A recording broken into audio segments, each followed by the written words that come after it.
All right, everyone, it's time to talk about the absolutely staggering strength of the Trump economy when you really think about it, considering the particular situation we're in with the worldwide economic slowdown, which normally would death spiral off into a depression, let's face it. The loss of enormous numbers of U.S. jobs. We're talking high double-digit totals. Considering the fact of where unemployment and the stock market and wages and so forth are now, that points to a really strong economy. Let me illustrate one reason why. From the same point of unemployment, well, actually from a higher point, unemployment reached about 10, 11% at peak during the Great Recession. That was the peak unemployment. From that point, it took Obama 4 entire years. It took him his entire first term to bring unemployment to the level that it currently is at, which was around 8.5%.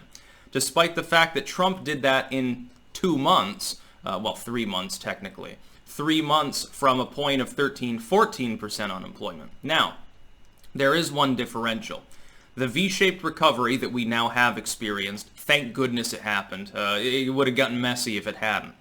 The V-shaped recovery, number one, is slightly misleading. This is in all honesty, and this would be something that the Democrats could use as an economic line if they understood a bit about economics.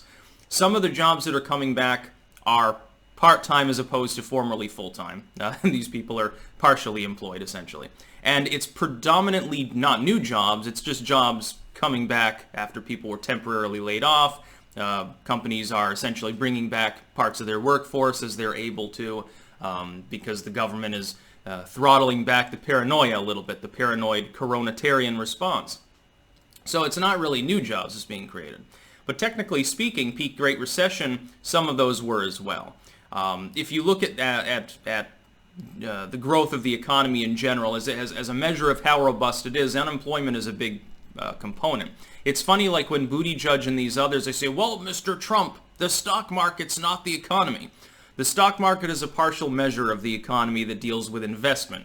It is a component of the economy. That's why if the stock market starts falling, all of you people talk about Trump being bad for the economy. You can't have it both ways, Pete. The bigger measure is unemployment, though.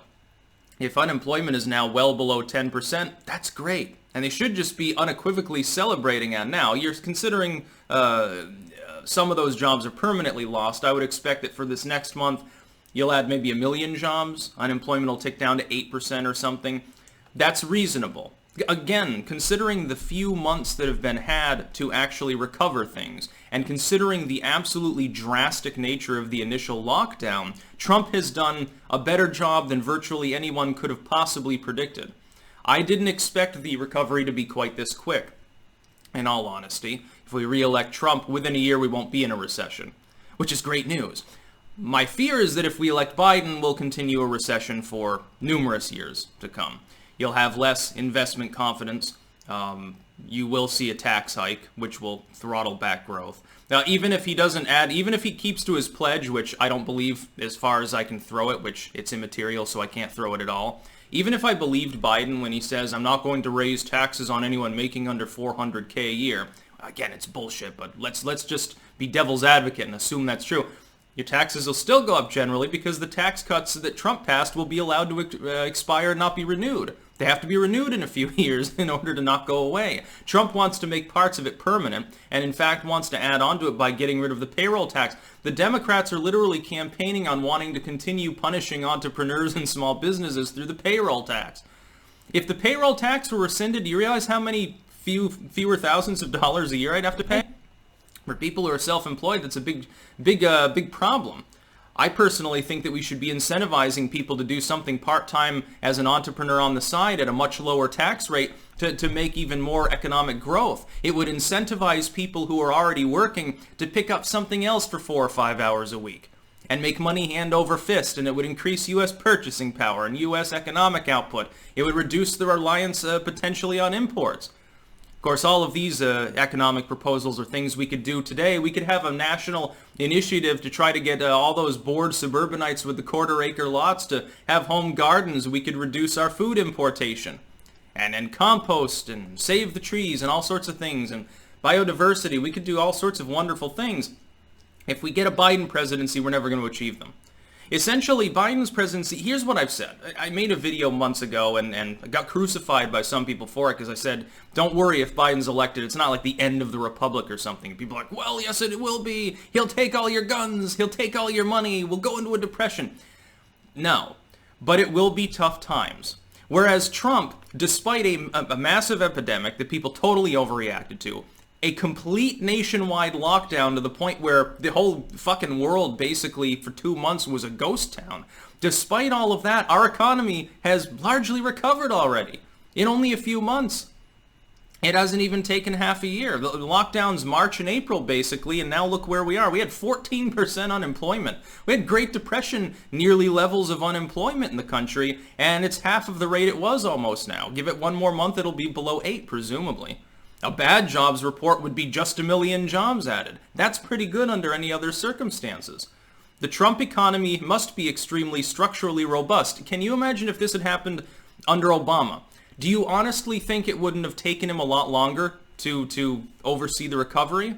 Especially when we've got the Democrats saying they want more lockdowns. One of Biden's campaign pledges, everybody, is that if he's elected, he's immediately going to angle for a 3-month lockdown in order to reduce the coronavirus cases. Okay, so you're going to take the pain we had before, double it up, and actually extend it even a little bit further. Before it was basically a full lockdown for a month, and then a couple of months of partial lockdown. You're talking about a 3-month total lockdown? Mask mandates, more social distancing, no restaurants allowed for you. You might as well just mandate that all business is suspended and the nation has folded, because there won't be a fucking nation after that. I will definitely vote for Trump.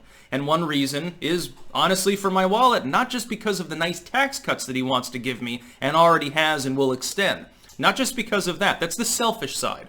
Every human, this is why capitalism is reality, because people ultimately, at the end of the day, they tend to vote their own self-interest. And by the way, it's not a bad thing. It's a good thing as long as it's not victimizing other people on a massive structural scale. But also because if I don't vote for Trump, if he doesn't win, if Biden gets elected, I think the economy will stagnate for 4 years. As a small business, basically, for legal purposes, for fiscal purposes, I'm treated as a business entity more than a human being. Shows you how government is a little bit. I'm going to get slammed. I'm not going to be selling as many books. People have less wealth. I'm not going to get as many donations. I'm going to have to work harder for the same amount or deal with a pay cut, essentially. And I'll be in the same boat as every other fucking person at the end of the day, because people who worked 40 hours a week will be working 30.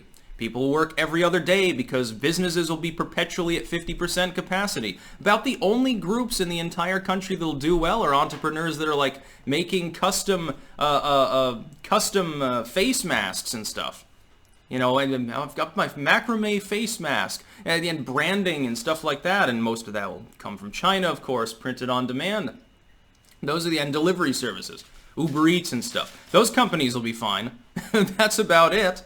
Why do you think Bezos made so much money during the lockdown? It's because Amazon does a lot of delivery stuff and has a streaming service. Of course, Bezos came out filthy as a bandit. Of course he did. How many billions of dollars did he make over the course of the last few months? Bernie Sanders is very, very upset at that fact. I don't blame him. I don't begrudge him at all, because he set up his business to be able to exist, operate, and in fact outmaneuver smaller competitors even more under the circumstances. Congratulations to Jeff Bezos. I think that it's great that he has managed to do what many people, because of the Democrats' bullshit lockdowns, haven't been able to do, which is maintain his business. Yeah, it'd be nice if he were to give me some of his money. That's obviously not going to happen. It's funny because I believe his ex-wife is now the richest woman in the world, and she got it through a divorce settlement. Very interesting. Just like the first female president, if Biden gets elected, would be appointed and instead of elected, because of course Biden won't last 4 years. He won't even last 2. Dude, he's got Alzheimer's disease. It tends to progress once it shows the kind of symptoms he's having fast enough, so he'd have to resign. Or you'd have a deal like that one president, I can't remember his name, early 1900s. Was it Woodrow Wilson or something? He had a massive stroke, and they think that his wife was actually the one signing the documents and technically making the decisions. We've had our first female president. It was a dark time in our nation's history, by the way. That's about all. Peace out.